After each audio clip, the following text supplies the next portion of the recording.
Okay. T, it's a pleasure to meet you. It's a pleasure to have you on. All right. You're absolute legend. And I'm interested to hear your story. Absolutely fascinated. I think you're a weapon. And I can't wait to see what you do. But first of all, I guess people are I gotta understand who you are. So I'm gonna give you that microphone. It's gonna be a lot better than the introduction I'm gonna give you. So I guess I'll give you that time. Oh boy, I don't even know where to start, but just like a basic summary. I'm Taylor Winnett, formerly Taylor Surface. I got married a year and a half ago, and I'm an American who lives in kind of the Midwest of America. And kind of the biggest thing I really talk about on my social medias is I'm on the national team for US Paralympic swimming. I broke my back when I was 17, and I also have hypermobile Ehlers-Danlos syndrome and POTS. Those are like my three main, like, why my body's all messed up. Um, I have two dogs. I'm the middle child. I have two sisters, and yeah, pretty much my life nowadays is swimming. And I quit my job 6 months ago to swim, so I kind of babysit on the side. But yeah, no, I kind of just work out and eat. That's pretty Wow. much my life. That's you broke your back. That I didn't know, actually.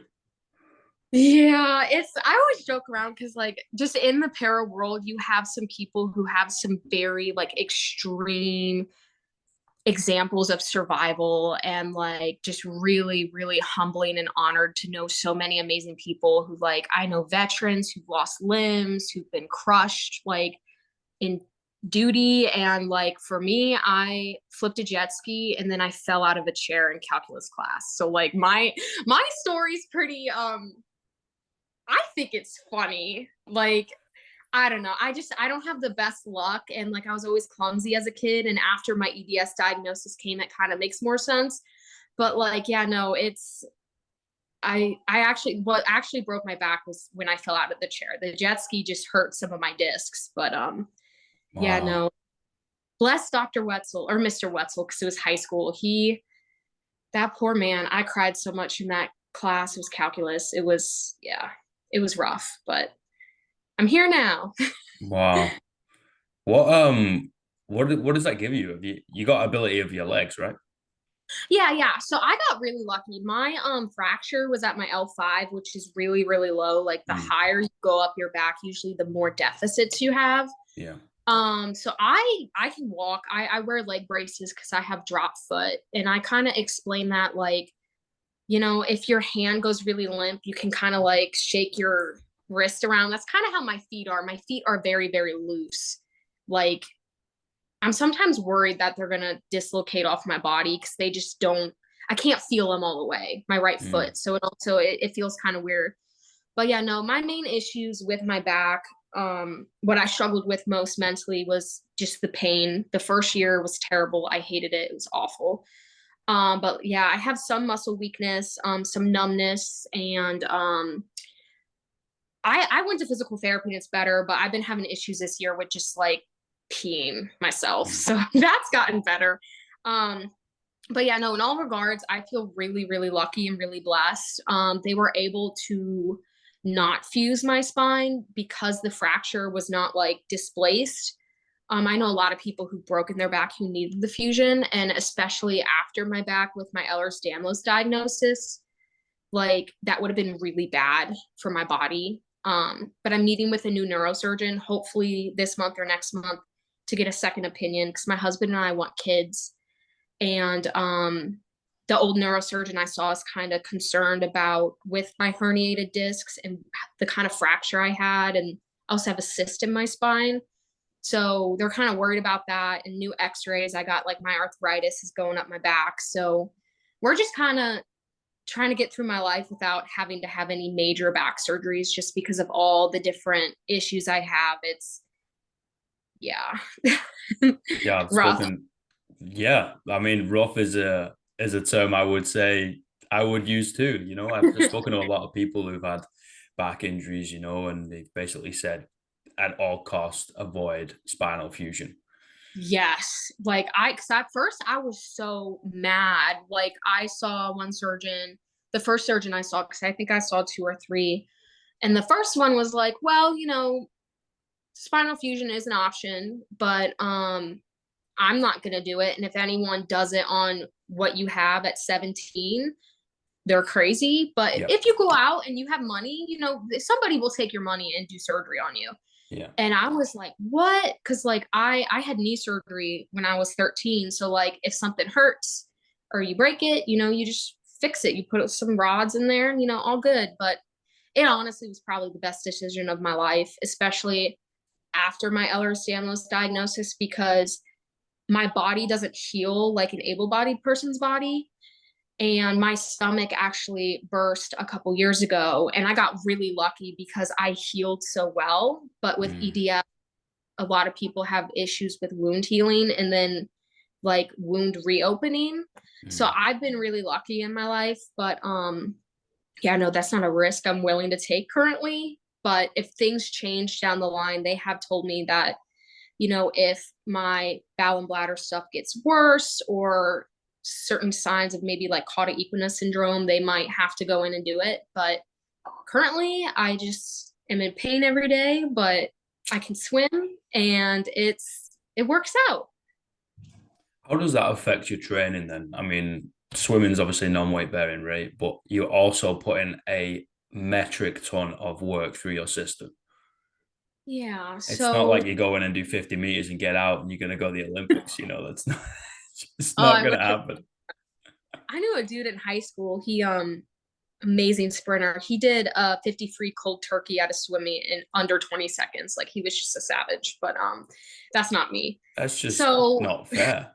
yeah. It'd be Yeah. like, this ain't good. Yeah. Don't let him enter next time. But yeah, compared to high school. So high school, we did not know I had Ehlers-Danlos, even though I started really showing serious signs of it in middle school. And I did not treat my body well. I don't know, just looking back, I feel like I was kind of selfish. I don't know if that's just, developmentally appropriate because I was a teenager, but I wasn't even that great of a swimmer. I just had a big ego. So like I always told people I want to commit to a D1 college to swim. Like I wanted that credit. I wanted like clout. And I would just train all the time. I got in trouble because I got mad that they canceled practice one morning because it iced really bad. And I told my coach, like, oh, well, if the pool's still open, I'll just drive there and train by myself if other people don't want to come. And she's like, no, don't do that. Like, we're not coming because it's not safe to drive. But I was that kid growing up. I always wanted perfect practice attendance. I just really wanted to like push my body. And we didn't know I had Ehlers-Danlos, which basically is kind of a connective tissue disease. So my joints are looser than an average person's. And that makes me really at risk of dislocating things and just lots of injuries. So I just grew up in physical therapy. Like I started going maybe when I was 11 or 12. And I went there for my ankles, for my hips, for my back, for my shoulder. My shoulders are the worst joint other than my back. I forget if I said wrist, but just everything. Like I used to wear finger splints. I had to wear wrist splints. Like my kneecaps were really loose. So they just told me, you're training too hard, but none of my other peers were having these kind of injuries. So it kind of just really frustrated me. Like, this isn't fair. I'm pushing myself. Why am I not as fast as these other people my age? Um, and I also was training I wanted to do an Ironman before I was 18. So I was training for triathlons. Um, but yeah, no, I kind of just was kind of careless. And one day my dad came to me and said, hey, if you get injured again, I'm not going to pay for your swimming anymore because you keep getting injured. You're in and out of the pool. And so I partially dislocated one of my collarbones and I kept it a secret from my parents because I was scared he wouldn't pay for my swimming. So I went to school, I wore a sling, and then I would just go sit in my room with an arm in a sling and take it off for dinner.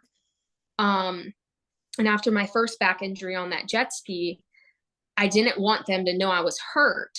I didn't go to school the next day and I said, oh, I just hurt my back. It's fine. And I remember I slept on the ground because it hurt so bad. And so I was like, you know what? I've seen a chiropractor before. Maybe I just need to go see one. And he told me that he could tell my one collarbone was not in the right place, so he reset it. And I did some like physical therapy and chiropractor stuff. And then after my injury in class in October, he was like, you can't come back here because the fracture in your herniated discs, it's not safe. Because my opinion of chiropractors have changed as I've gotten older.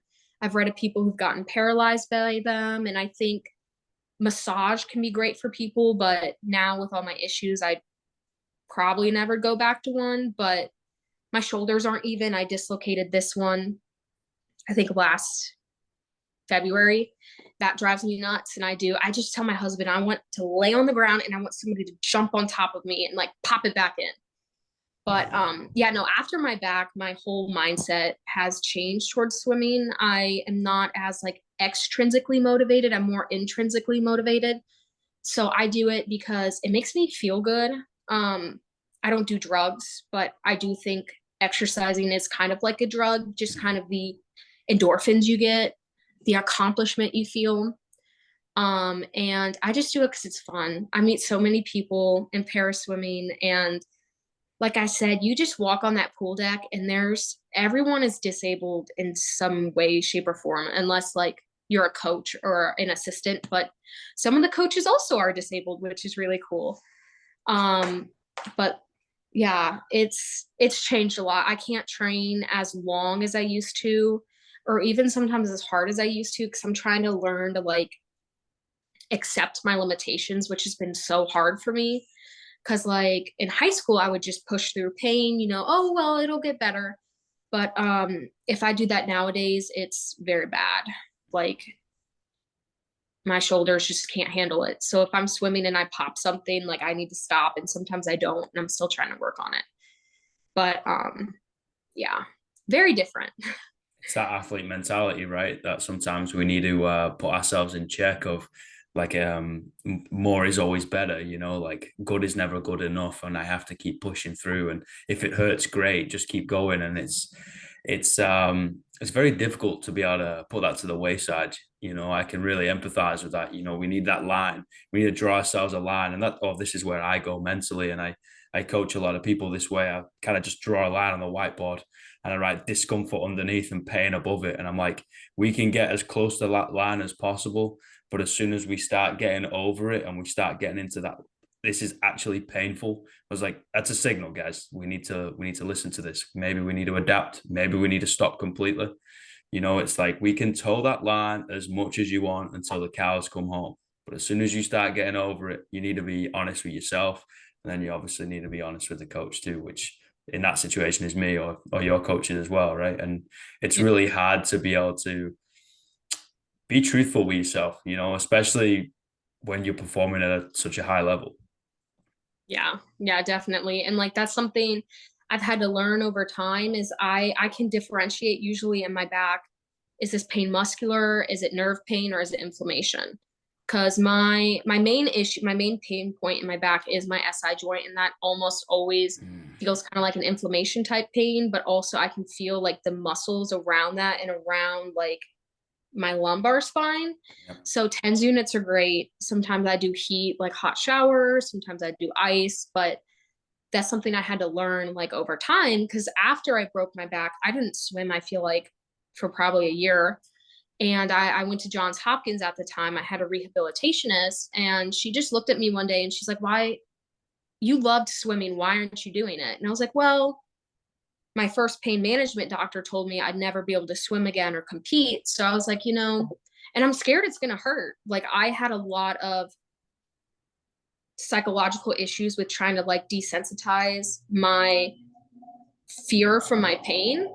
And she told me, she's like, when you swim, it's probably going to make your pain worse acutely, but your quality of life is going to be so much better.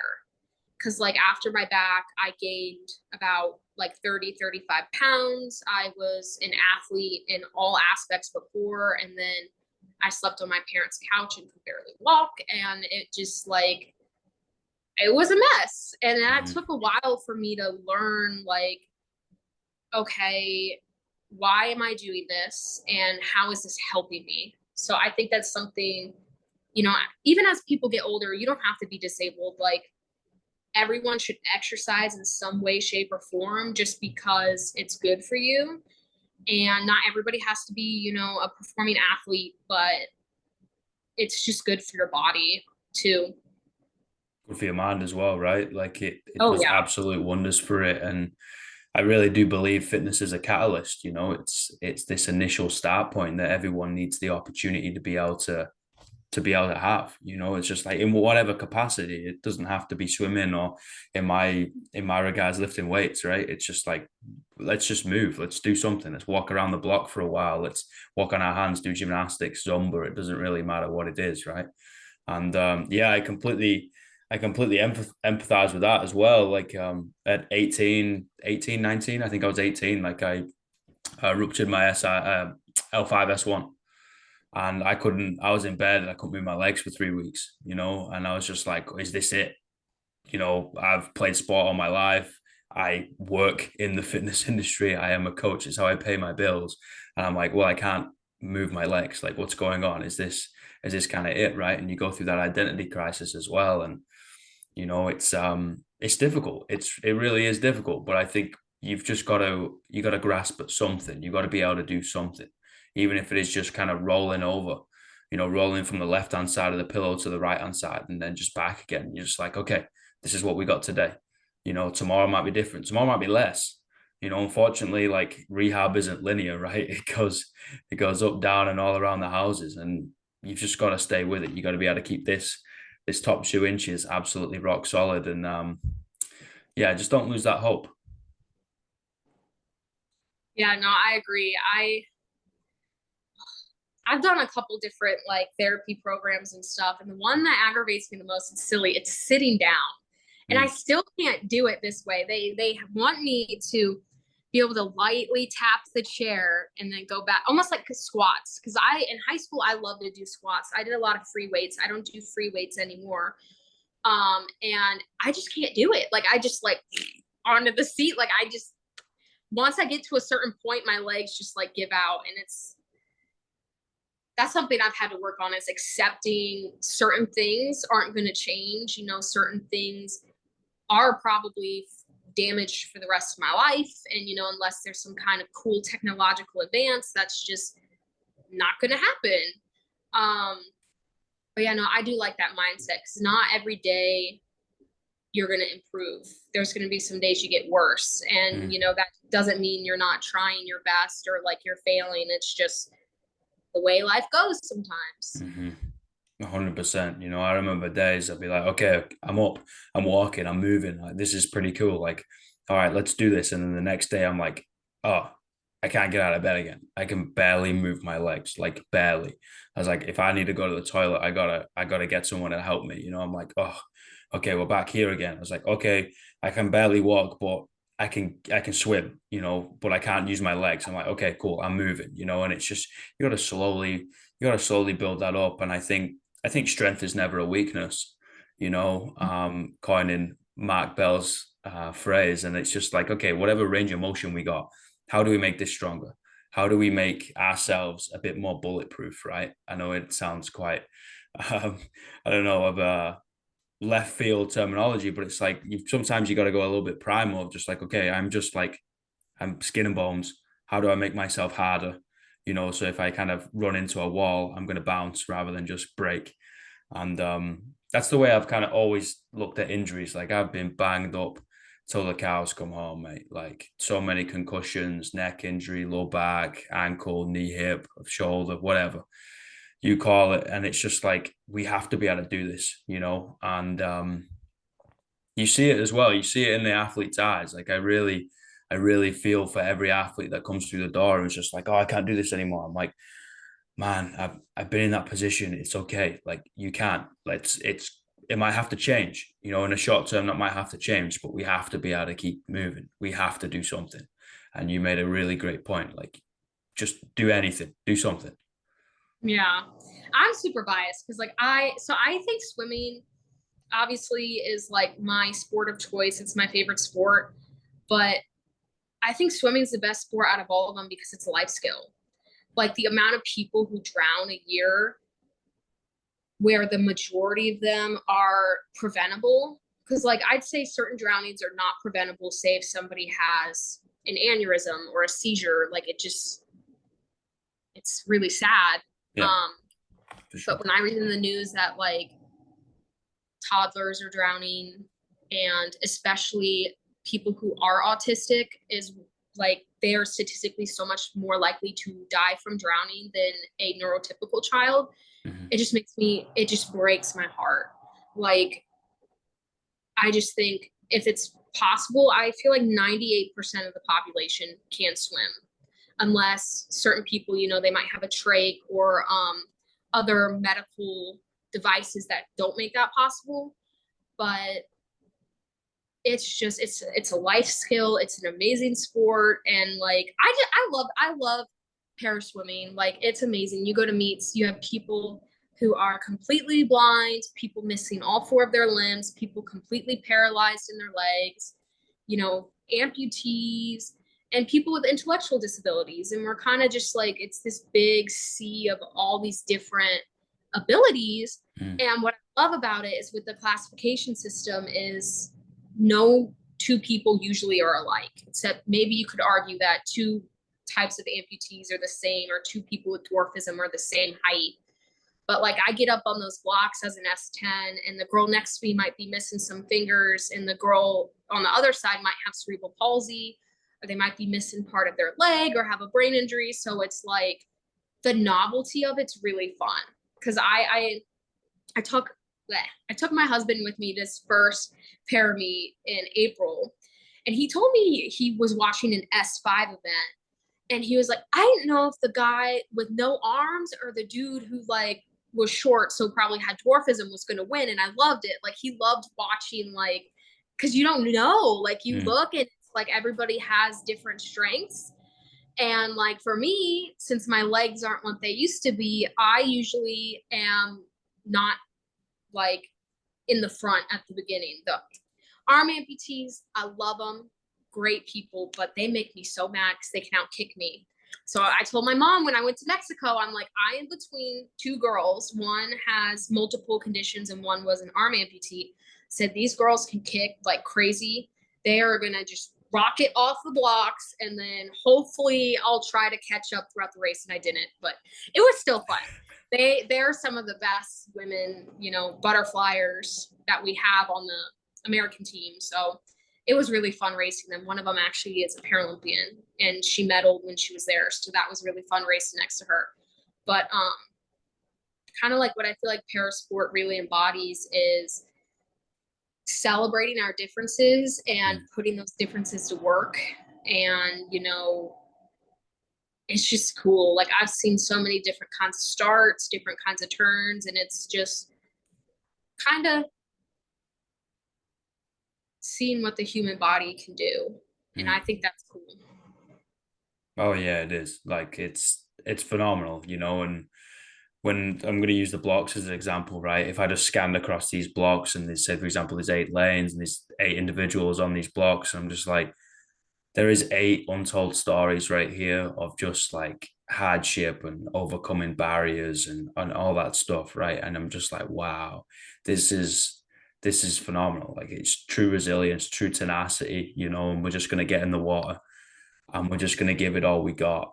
And that to me, just as an outsider looking in, I'm just like, this is incredible. I just want to give you all a hug. I want to hear your stories. And I also want to get up and throw something through the wall and be like, let's go. And just be like a massive cheerleader. Like I just think it's awesome. It's incredible. It really is kind of like a combination of all these stories. And hey, okay, there might be a barrier. Cool. All right, I'll jump over it. I'll go under it, around it, or I'll crash straight through it. And I think that's so special. And I really, really appreciate you saying that. We all have different stories, and you just want to be our cheerleader. Because, like I said, in high school, I was more extrinsically motivated, medals, records, scholarships to colleges, whatever. And now I'm more intrinsically motivated. And I know I've heard of someone saying in the past, in the parasport world, all of y'all have some story, some hardship, and I really don't care. What I care about is how are you going to represent your country and go win out there and win medals for us. And, some people that will rally them, different people, different personalities. Some people are very, that's their motivation, winning and yes. But as someone like me who's lost a lot, not even a lot, but who's lost things in their life, I'm just grateful to be here and have the opportunity, because I feel like this is pretty pessimistic, but there are some days where I'm like, what if this is the last day I can walk? What if my stomach bursts again? Like, we are not guaranteed every second of every day. Like, I don't want to be morbid, but I could die like right now.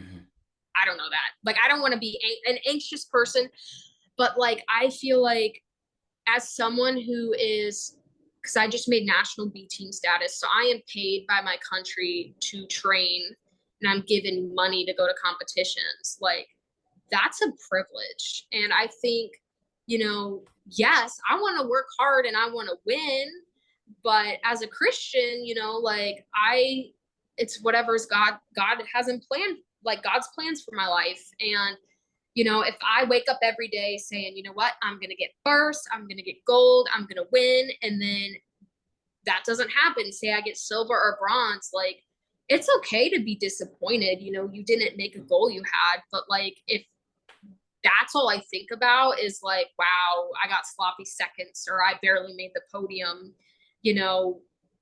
that's just not I wouldn't be happy if my life was like that. I know some people, and I'm not bashing how people think, other people that's how they roll. And, if that works for you, that's good. But I think approaching things with gratitudes, my words are not working today, but approaching things with gratitude, I think is really important. Because like, I was in the locker room at Mexico. I went to a swim meet in Mexico. It's like, we forget sometimes, other countries, buildings don't have to have elevators, like, they don't have the accessibility that America has. And that doesn't mean America's perfect. Like, there's many things we need to work on and can improve on.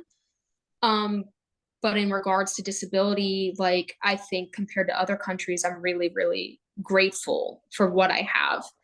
And, you can still be grateful for what you have and recognize the system is not perfect. And I don't think it ever will be perfect, but we can work to make it better. But also, be grateful for the privilege that we have. And I think sometimes the word privilege has a more negative connotation nowadays. But yeah, I think I'm very blessed to be where I live. I love Johns Hopkins, amazing hospital. I also did rehab at Kennedy Krieger.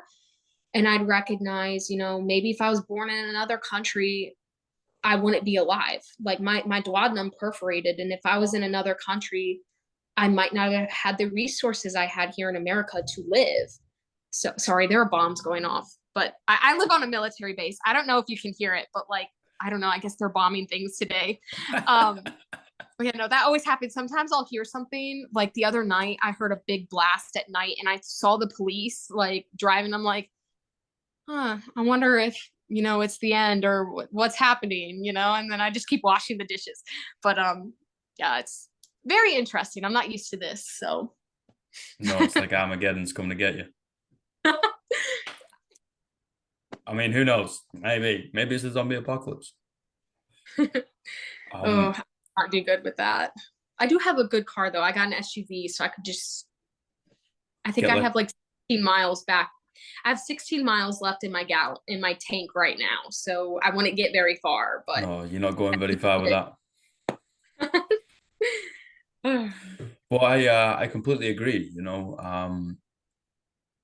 But I also would say, I think sport is a beautiful thing because it's in your face, right? We can witness it, we can see it, and I think by being a para athlete, you're already challenging those social norms, or which shouldn't be the norm, let's be honest, but you're challenging them of just like, wait, hold on a minute.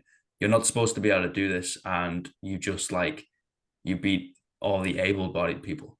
You're just like, yeah, and what? and I'm going to go in tomorrow. I'm going to go do a different event, you know, and that's, I think that's how we do it. I think that's how we do it. You know, we obviously publicize it a little bit more, get it in the media. You know, equal pay is obviously good. You know, unfortunately, money makes the world go round, or fortunately, however way you look at it.